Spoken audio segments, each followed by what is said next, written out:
Hi friends, आज तो मन करता है बस आपसे ही बातें करूं, लेकिन मैं आज बात करना चाहता हूं। प्रधानमंत्री नरेंद्र मोदी ने भी सनी देओल की फिल्म बंटवारा 1947 पर अपना बड़ा रिव्यू दे दिया है, जिसने पूरे देश और फिल्म इंडस्ट्री में एक आग सी लगा दी है। पीएम मोदी का यह गंभीर रूप और उनका यह सवाल कि देश का क्या होगा, इस बात का साफ इशारा है कि बंटवारा 1947 बंटवारे के उस धराशायी इतिहास और जज्बात को ऐसी सच्चाई के साथ पर्दे पर ला रही है जिसने देश के सबसे बड़े नेताओं तक को मौन होने पर मजबूर कर दिया है। दूसरी तरफ सनी देओल का वो दहाड़ता हुआ अवतार और पर्दे पर तलवार और आग के बीच छिड़ता हुआ वो बिग क्लैश, यह देखकर हर दर्शक के जहन में बस एक ही सवाल घूम रहा है कि आखिर प्रधानमंत्री मोदी ने बंटवारा 1947 को देखकर ऐसा क्या कह दिया जिसने पूरे देश को हिलाकर रख दिया है। क्या यह फिल्म सिनेमा घरों में आते ही बॉक्स ऑफिस के सारे पुराने रिकॉर्ड्स तोड़कर नया इतिहास रचने जा रही है? आओ जानते हैं पूरी सच्चाई।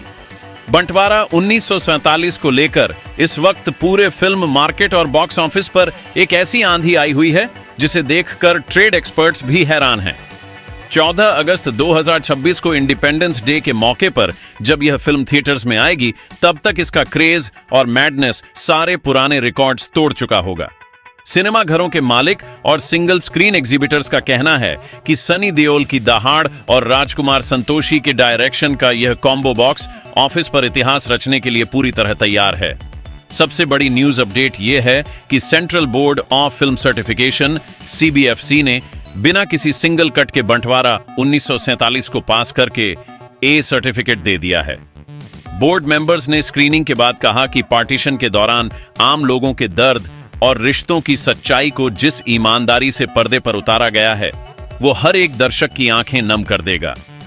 प्रोड्यूसर आमिर खान, डायरेक्टर राजकुमार संतोषी और सुपरस्टार सनी देओल ने बिना किसी समझौते के इस ऐतिहासिक कहानी को सिनेमैटिक मास्टरपीस बना दिया है। फिल्म की कहानी प्रसिद्ध लेखक असगर वजाहत के प्रसिद्ध नाटक जिस लाहौर नई वेख्या ओ जम्मिया ई नई पर आधारित है। इसमें एक ऐसे परिवार की कहानी दिखाई गई है जो बंटवारे के बाद लाहौर पहुंचता है और एक हवेली में अपना हक दावा करता है, जहां एक बुजुर्ग हिंदू महिला शबाना आजमी पहले से रह रही होती है। नफरत के माहौल में इंसानियत, आपसी मोहब्बत और जज्बात की यह जंग दर्शकों के जहन में उतरने वाली है। सनी देओल के साथ इस फिल्म में प्रीति जिंटा, शबाना आजमी, अली फजल, करण देओल और अभिमन्यु सिंह जैसे दिग्गज कलाकार एक साथ पर्दे पर आने वाले हैं। पूरे 30 साल बाद राजकुमार संतोषी और सनी देओल की जोड़ी एक साथ वापस आई है, जिन्होंने पहले घायल, दामिनी और घातक जैसी आइकॉनिक फिल्में दी हैं। AR रहमान का म्यूजिक और जावेद अख्तर के लिखे बोल इस फिल्म के हर एक सीन को और भी ज्यादा इंटेंस और इमोशनल बना देते हैं। बंटवारा 1947 को लेकर इस वक्त फिल्म मार्केट और बॉक्स ऑफिस पर एक ऐसा हंगामा मचा हुआ है जिसे देखकर सभी ट्रेड एनालिस्ट्स हैरान हैं। इंडिपेंडेंस डे वीकेंड पर 14 अगस्त 2026 को रिलीज होने वाली यह फिल्म बॉक्स ऑफिस के सारे पुराने रिकॉर्ड्स तोड़ने के लिए पूरी तरह तैयार है। सिंगल स्क्रीन एग्जीबिटर्स और मल्टीप्लेक्स ओनर्स का मानना है कि जब पर्दे पर सनी देओल की दहाड़ गूंजेगी, तब कमाई की एक ऐसी सुनामी आएगी जो पूरे सिनेमा जगत को हिलाकर रख देगी। Central board of film certification (CBFC) ने बिना किसी सिंगल कट के बंटवारा 1947 को पास करके ए सर्टिफिकेट दिया है। स्क्रीनिंग के दौरान सेंसर बोर्ड के मेंबर्स तक की आंखें नम हो गई थीं। पार्टीशन के उस दौर के सबसे बड़े सच, रिश्तों की सच्चाई और इंसानियत के दर्द को पर्दे पर जिस रूप में उतारा गया है, वो हर दर्शक के जहन में उतर रहा है। Directorial genius Rajkumar Santoshi, producer Aamir Khan और सुपरस्टार सनी देओल की इस त्रिदेव जोड़ी ने एक सच्चा सिनेमैटिक मास्टरपीस तैयार किया है।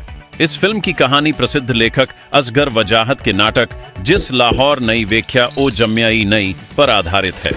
फिल्म में दिखाया गया है कि कैसे बंटवारे के दौरान एक परिवार लाहौर पहुंचता है और उन्हें एक हवेली अलॉट होती है, जहां एक बुजुर्ग हिंदू महिला शबाना आजमी पहले से रह रही होती है। जब भीड़ उस हवेली पर हमला करती है, तब सनी देओल का किरदार उनका रक्षक बनकर खड़ा होता है और दहाड़ता है, मंदिर तोड़ना इस्लाम नहीं है, हर बच्चे का पहला मजहब मां होता है। फिल्म में सनी देओल के साथ प्रीति जिंटा, शबाना आजमी, अली फजल, करण देओल और अभिमन्यु सिंह जैसे दिग्गज कलाकारों की फौज है। पूरे 30 साल बाद राजकुमार संतोषी और सनी देओल की आइकॉनिक जोड़ी एक साथ वापस आई है, जिन्होंने पहले घायल, दामिनी और घातक जैसी ब्लॉकबस्टर फिल्में दी हैं। ए.आर. रहमान का म्यूजिक और जावेद अख्तर के बोल इस कहानी के हर एक इमोशन को जहन में उतार देते हैं। एडवांस बुकिंग के शुरुआती ट्रेंड्स को देखकर साफ है कि बंटवारा 1947 बॉक्स ऑफिस पर एक नया इतिहास लिखने जा रही है।